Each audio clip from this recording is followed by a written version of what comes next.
शिवसेना पक्ष आणि चिन्हाबाबतची आजची सुनावणी संपलेली आहे। उद्या पुन्हा सुनावणी असणार आहे। उद्या दुपारी 4 वाजेपर्यंत आपण युक्तिवाद संपवणार असल्याचं कपिल सिब्बल यांनी सांगितलेलं आहे।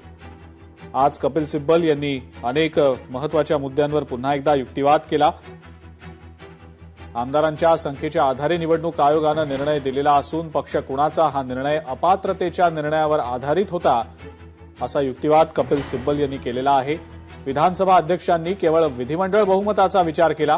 आम्हीच पक्ष आहोत असं सांगणं ही पळवाट होती असं सिब्बल म्हणतायत।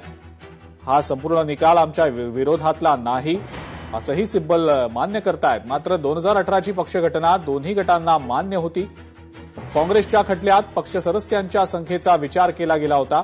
सादिक अली प्रकरणापेक्षा शिवसेनेचा मुद्दा पूर्णपणे वेगळा असल्याचा युक्तिवाद सिब्बल यांनी केलाय। विधानसभा अध्यक्षांनी सादिक अली प्रकरणाचा संदर्भ का घेतला? काँग्रेसच्या खटल्यात पक्ष सदस्यांच्या संख्येचा विचार केला गेलेला होता असा युक्तिवाद सिब्बल यांनी केला। 2018च्या नेतृत्वाची रचना एकनाथ शिंदे मान्य करतात।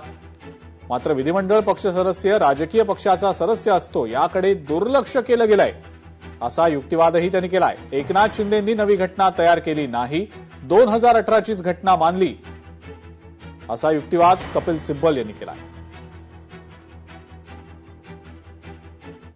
पात्रता अपात्रता आणि अशा पद्धतीने राजकीय पक्ष फोडला जाऊ शकतो का आणि त्याच्यावर स्वतःची मालकी किंवा ताबा मारला जाऊ शकतो, हा निर्णय जो आहे याच्या संदर्भात असा सुद्धा निर्णय घेतला जाऊ शकतो की 7 न्यायाधीशांच्या व्यापक खंडपीठांनी, मोठ्या खंडपीठांनी यावर निर्णय घ्यावा। सगळे जण जे आमदार तेव्हा पळून गेले होते ते अपात्र ठरतात आणि तशा पद्धतीने पक्ष फोडला असेल तर त्या व्यक्तींना पक्ष देता येत नाही।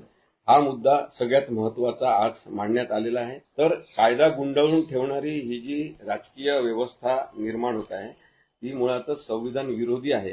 हा मुद्दा आज मांडण्याचा प्रयत्न कपिल सिब्बल सरांनी केला।